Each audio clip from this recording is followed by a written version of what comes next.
Tonight, all new at 6, one film bringing folks to the movie theaters this holiday season is a biopic about Bob Dylan and his early days on the road to becoming one of the most famous figures in American music. And 10 Tampa Bay's Aaron Parsegian introduces us to a longtime USF professor and how he played a role in Dylan's start.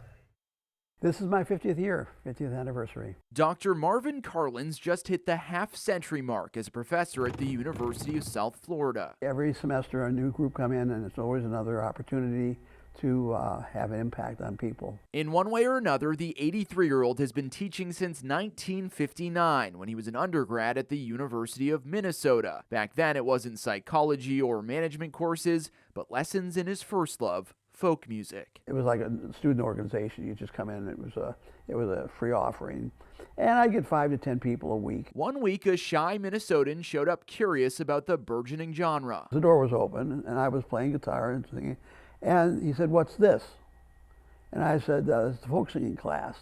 He said, "Well, what's that?" That kid was Robert Zimmerman, seen here in a suit and tie sitting next to Marvin in those thick-framed glasses. His voice wasn't good.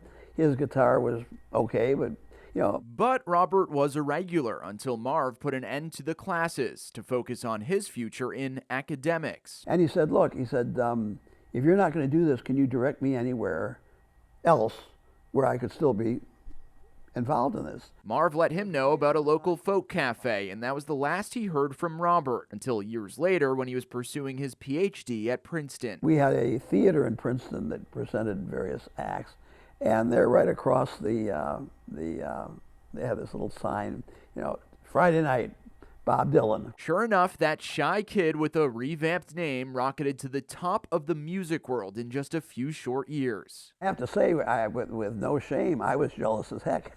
You know, I mean, I thought, gee, I think I made the wrong decision. I should have stayed in folk singing. Of course, I didn't have his talent.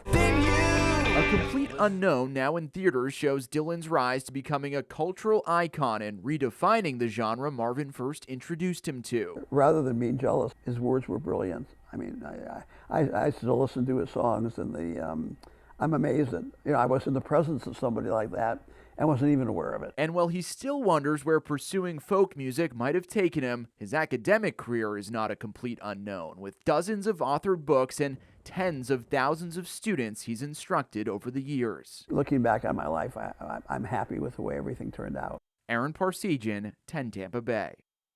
And Marvin said he never got back in contact with Bob Dylan, but he said he's excited to watch the movie. I mean, say I knew when that happened, and I knew when that happened, and I knew when that happened. You're like, he's going to be watching the movie. He needs a private screening. And we need him to bring back those folk guitar classes again. Let's play some.